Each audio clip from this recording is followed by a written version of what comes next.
Turban करके कोई विद्वान जो उसके प्रकार बताते हैं। आयाम कौन कौन से हो सकते हैं इसके, तो वही सारे आयामों के ट्रिक अपने माँ एसपी यूपी दा, ठीक है। तो क्या ट्रिक है, माँ एसपी यूपी दा, है ना। मौलिकता है, असाधारण है, संवेदनशीलता है, सृजनात्मकता है, प्रक्रिया है, उत्पाद है, और माँ एसपी यूपी दा, डी से दैविक, बस डी साइलेंट करो, ठीक है। तो ये कुछ, ये सारे क्या है इसके आयाम। वही कांजब, देखो यहाँ अपने कुछ कैसे अपने कोई विद्वान होते हैं कांट करके वो कहते हैं कि ये तो दैविक शक्ति है, ऐसा कुछ कहते हैं। नहीं, कांट के द्वारा तो इसको है ना कुछ कहा जाता है, क्रिएटिविटी को थोड़ा सा इसकी प्राकृतिक करके कुछ कहा जाता है, प्राकृतिक है ना। और कुछ नित्य कहते हैं, नित्य विद्वान कहते हैं, कुछ ये भी ऐसे ही कुछ कहते हैं। और कांजब जैसे बी से, तो इनके नाम थोड़े से मिस हो रहे हैं, लेकिन ये कुछ बहुत बढ़िया सा कहते हैं इनको लेकर के, ठीक है। तो ये अपना थोड़ा सा इसकी प्रॉब्लम, कुछ चार विद्वान थे, मेरे को याद आ रहा था कुछ बढ़िया बढ़िया कोटेशन है इनको लेकर के, ठीक है। आयाम ध्यान रखोगे, इनसे भी कुछ नाम जुड़े हुए हैं, जैसे कि एम से मैंने आपको बताया मौलिकता, तो कुछ बेरन करके है ना, और असाधारण है तो गिलफोर्ड करके जुड़ा हुआ है। ऐसे अपने संवेदनशील है तो रोलेम करके, मतलब ये विद्वान इन आयामों से कनेक्टेड है। और इसे प्रक्रिया तो कुछ एक्स वाई जेड है ना, और यू से अपने उत्पाद है तो स्टेन करके इससे कोई विद्वान जुड़े हुए हैं। और यूपी वहां एसपी यूपी पी से कुछ अपने प्रक्रिया बता दी ना मैंने आपको, उस उत्पाद से प्रक्रिया और कुछ डी से दैविक प्रेरणा प्लेटो के द्वारा। तो ये कुछ बेसिक बातें, आप तो बस इतना ध्यान रखो कि ये आयाम है इसके, ठीक है। बाकी नाम ध्यान रहे तो ठीक है, नहीं ध्यान रहे तो भी ठीक है। अब इसके बाद क्रिएटिविटी की और क्या चीजें हो जाती है, प्रकार। क्रिएटिविटी के देखो चार प्रकार बताए, कोई एक्स वाई जेड, अनु से ध्यान रखोगे, अनु से कोई एक्स वाई जेड विद्वान है, कुछ प्रोडेंस या ऐसा कुछ है। प्रकार ध्यान रखोगे चार, अभिव्यक्ति करना है ना, अन्वेषण करना, एक्चुअली अभिव्यक्ति और आविष्कार। और एन से कुछ नवीनता है, और एक नवीनता और एक और निर्माण करके तो नहीं, उत्पाद, नवीनता और उत्पाद, ठीक है, उत्पाद, ठीक है। तो ए से दो हो गए, इस तरीके से आविष्कार, अभिव्यक्ति और नवीनता, उत्पाद, ये इसके चार प्रकार है, ठीक। इसके अलावा इसमें और चीजें शामिल है, जैसे इसके वापस से प्रकार देखे ना, तो एक और बार इसके प्रकारों का वर्णन किया गया। ये तो पर्टिकुलर किसी विद्वान के अनुसार है। अब एक और प्रकार कुछ आस करके है, कुछ रक्षा, संरक्षा, और कुछ ए से अपने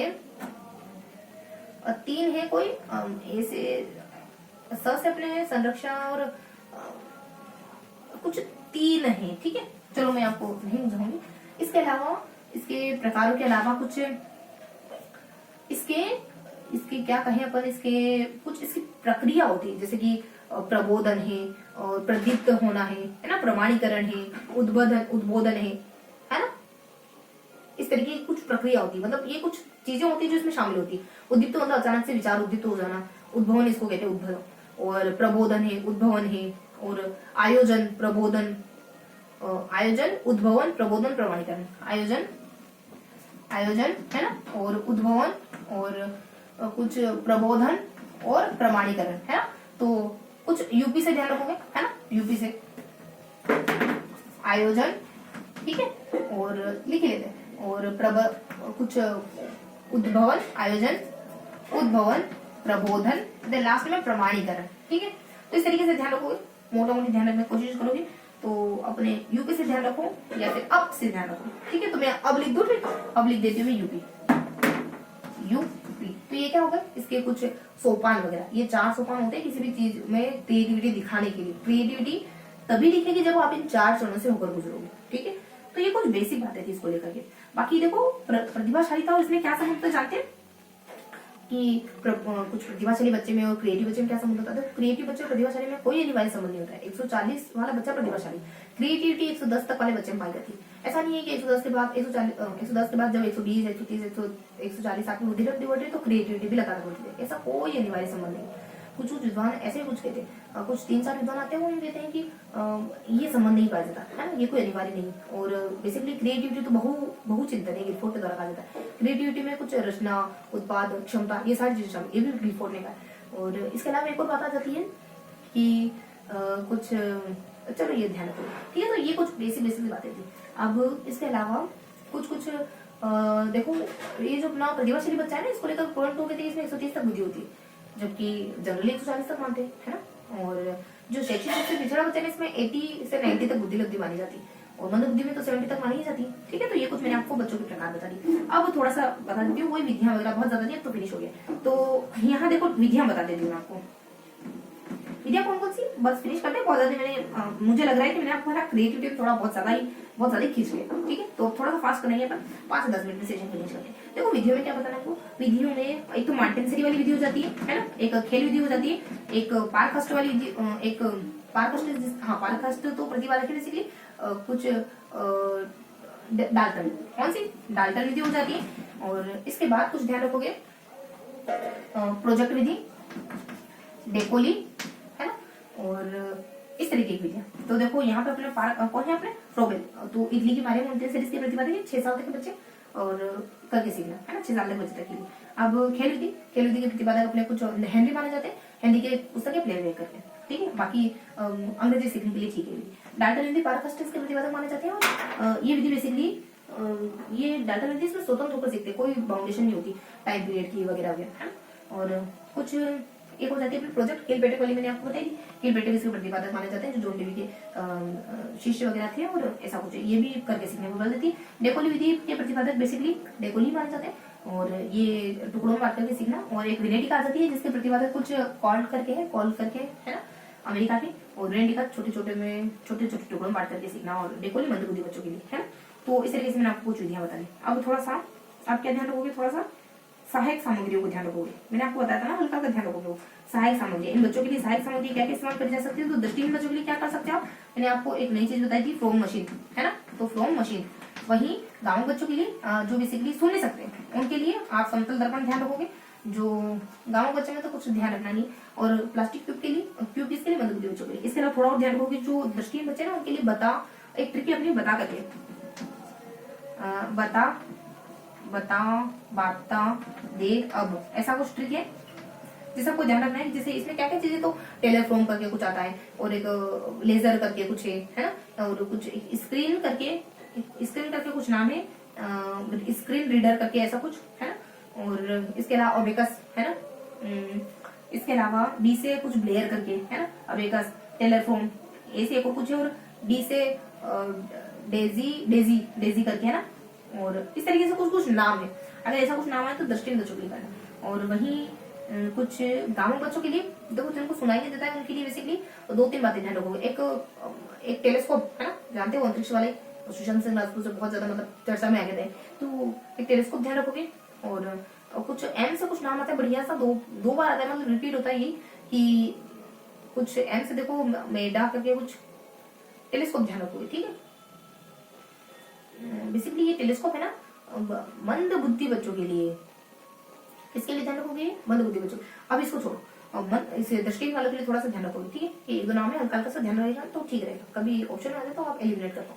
इसके बाद जिनको सुनाई नहीं देता है उनके लिए कुछ इंजेक्शन लूप करके, और ई से कुछ आता है, एफएम सिस्टम करके, और इंजेक्शन करके, और ऐसे ही कुछ नाम होता है कोडी से, है ना। उसकी ट्रिक क्या है, ई ट्रिपल ई करके उसके ट्रिक, जिसको सुनाई देता है उसके लिए ट्रिपल ई, मतलब 3 बार ई बोलोगे तो भी उसको सुनाई देगा।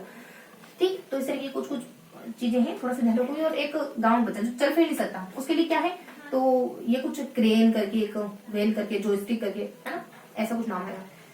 तो ये कुछ ऐसे 2-3 बातें हैं जिनको आप ध्यान रखिए। तो ये है हमारा अच्छा पूरा सेशन। ठीक है, तो इस तरीके से मैं आपको ना व्यक्तिगत भिन्नता में कुछ बातें बताने की कोशिश करी, कुछ समझाने की कोशिश करी। हाँ, मैं आपको थोड़ा सा बताना शायद मिस गया, मंदबुद्धि बच्चों की कैटेगरियां भी होती है।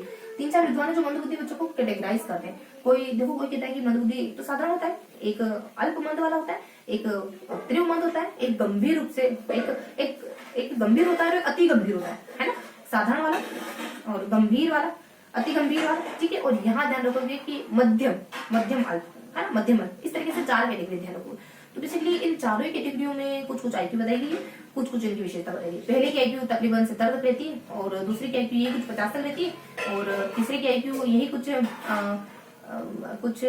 अपने 40 तक के अराउंड होती है ना, और लास्ट वाली की आईक्यू यही कुछ 20 के अराउंड होती है। तो कैसे 20, 40, 50, 70 ध्यान रखोगे इसे, है ना।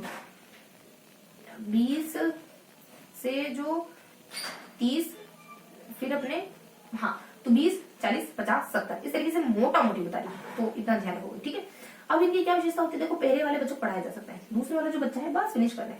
जो दूसरे वाला बच्चा है ना, इसको बेसिकली ये कुरूप होता है शारीरिक रूप से, है ना, और इसमें पासा टिप ध्यान रखो, इसको प्रशिक्षित कर सकते हैं, आक्रामक होता है पासा।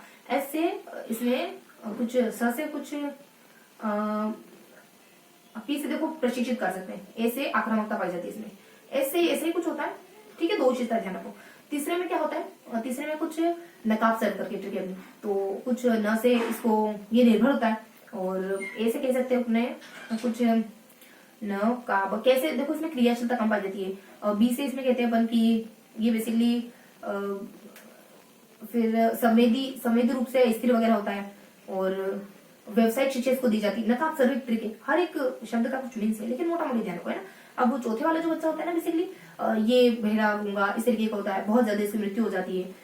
कुछ इसमें ट्रिक होती है अपने एमटीबी, है ना, तो एम से कुछ मृत्यु और टी तंत्रिका तरह दोष पाया जाता है, तो मैंने आपको मोटा मोटी दे देते। ठीक, तो ये 4 कैटेगरी हो गई ना, कुछ बुद्धिलब्धि बता दी, कुछ विशेषता बता दी हल्का हल्का मैंने आपको। इसके अलावा एक और कोई, इसी को अपन एक और बार कैटेगराइज करते हैं, जिसमें अपन ऐसे ही कुछ बताते हैं।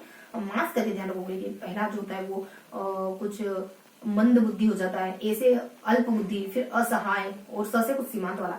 इनकी भी कुछ बुद्धिलब्धि होती है, जैसे कि आप कहो बुद्धिलब्धि कुछ एज है, कुछ विशेषताएं, पहला वाला कुछ नहीं कर सकता, दूसरा वाला भी कुछ खास काम नहीं कर सकता, खाली इनको पढ़ाया जा सकता है दूसरे वाले कैटेगरी को, है ना, ढंग से बता रही हूँ। और तीसरे वाला जो है इसको घरेलू काम करवा सकते हैं, चौथे वाला जो है इसको अपनी श्रेणी की सामान्य काम करवा सकते हैं, पहले वाला 3 साल का, फिर 7 साल का, फिर 10 साल का, और अगला वाला जो 18 साल तक की एज का, 18 नहीं बेसिकली बस इतना ही, है ना, लास्ट वाले एज की बता दें। इन सब की आयु कितनी होती है, तो एक बार 25-50 कहते हैं, एक बार 70 और 80 कहते हैं, मैं क्रमशः बता रही हूँ, बहुत ज्यादा जानने की जरूरत नहीं, इस वजह से मैं लिखवाने की चीजें। ठीक है, तो इस तरीके से कुछ बेसिक बातें जाने। इसके अलावा एक और है जो अपने कुछ एक ट्रिक करते अपने NA करके नास एक ट्रिक थी, उसमें मतलब यही प्रकार इसी को वापस से कैटेगराइज करते हैं। स्टैनफोर्ड है, बिने, इनकी आईक्यू बताते हैं अलग अलग तरीके से, है ना, कि ये इतनी आईक्यू बिने के अनुसार और इतनी आईक्यू स्टैनफोर्ड के अनुसार इन बच्चों को पाई जाती है। मंद बुद्धि को कैटेगराइज करा हमने।